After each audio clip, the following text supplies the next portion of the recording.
Assalamualaikum, selamat siang Sobat Yobiyosi dimanapun kalian berada. Selalu senantiasa tidak lupa saya doakan semoga hari-hari kita, hari-hari teman-teman semuanya senantiasa menyenangkan. Kali ini saya akan membahas tentang teknik atau salah satu teknik untuk mengirit bahan di bangunan, yaitu ini kan biasanya dibubut supaya bisa dimasukin emur kayak gini. Nah, ternyata biaya untuk bubut itu sangat mahal. Satu titiknya itu, satu sisi buat bubut itu 20.000. Akhirnya saya akali pakai ini, namanya besi long drat. Ini panjangnya 1 meter, harganya cuma 22.000. Nah, tak potong kecil-kecil kayak gini, nanti tak las kayak gini supaya untuk mengirit bahan. Ini kan fungsinya, nah seperti ini, nanti dimasukin emur untuk pengaku antara gording satu dengan gording yang satunya itu di atap. Nah, fungsinya di sini ini untuk pengaku dan juga untuk memposisikan gording itu berdiri seperti yang kita inginkan. Nah, kayak gitu.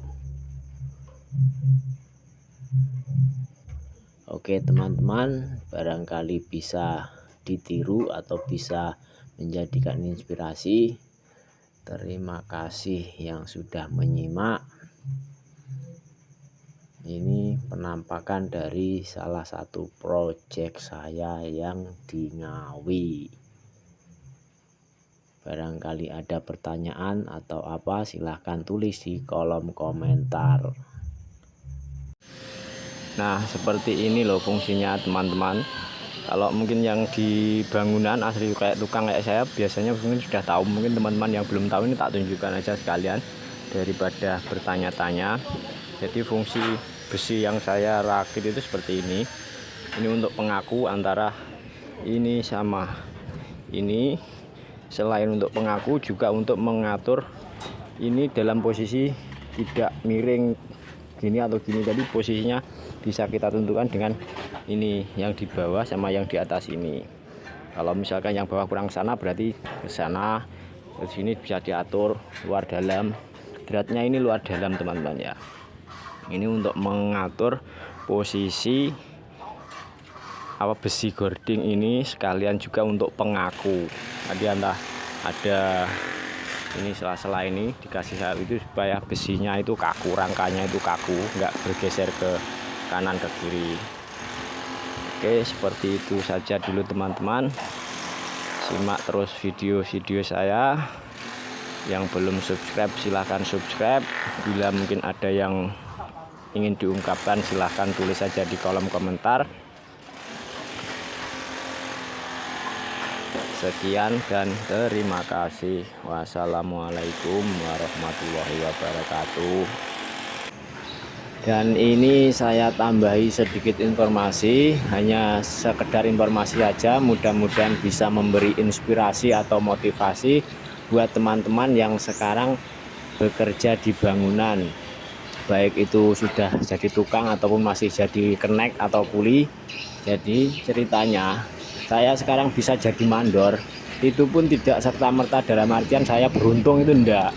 Saya 2007 itu saya masih jadi kuli di Sidoarjo di proyek-proyek besar kayak itu. Awalnya pokoknya tahun 2007 sampai tahun 2009 itu saya berkelana di proyek-proyek sekitar Surabayaan, Sidoarjo, Surabaya, Pasuruan gitu. 2009 sampai 2010 saya mencoba proyek Jakarta, sekitar 1 tahun lebih lah saya di Jakarta, proyek-proyek Jakarta gitu. Setelah itu 2010 saya pulang ke kampung saya di daerah Magetan.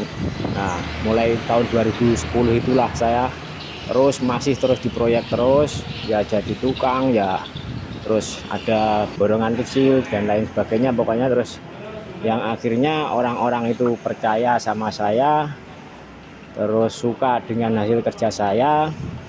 Seiring berjalannya waktu saya dapat kesempatan baik itu kecil baik itu kesempatan besar yang akhirnya sekarang saya jadi mandor. Tapi mandor di sini itu bukan dalam artian mandor kantor, enggak, saya itu mandor borong.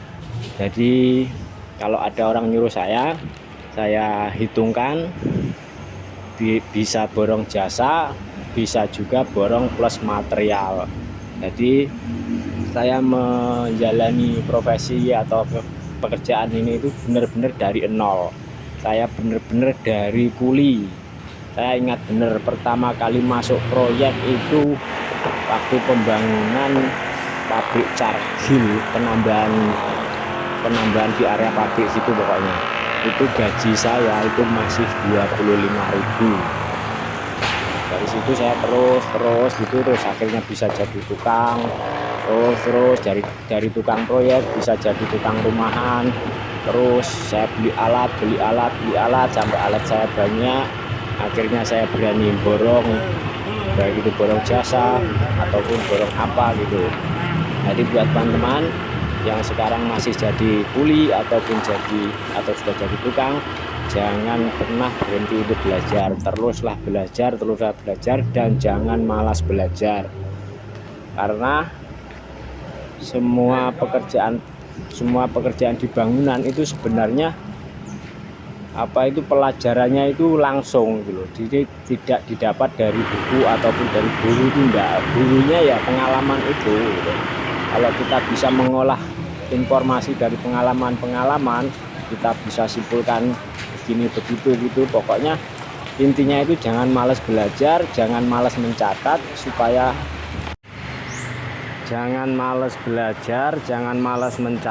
supaya di hari depan itu kalau kita mendapatkan pekerjaan yang kurang lebih sama, itu kita punya dasar atau kita punya catatan, hitungan-hitungan yang pernah kita lewati sebelumnya. Walaupun yang kita lewati sebelumnya mungkin kita masih di posisi tukang gitu ya, kita masih ikut mandor, tapi kan kita bisa mencatat hari itu berapa orang yang kerja, tukang berapa, tenaga berapa, itu kan kita bisa mencatat.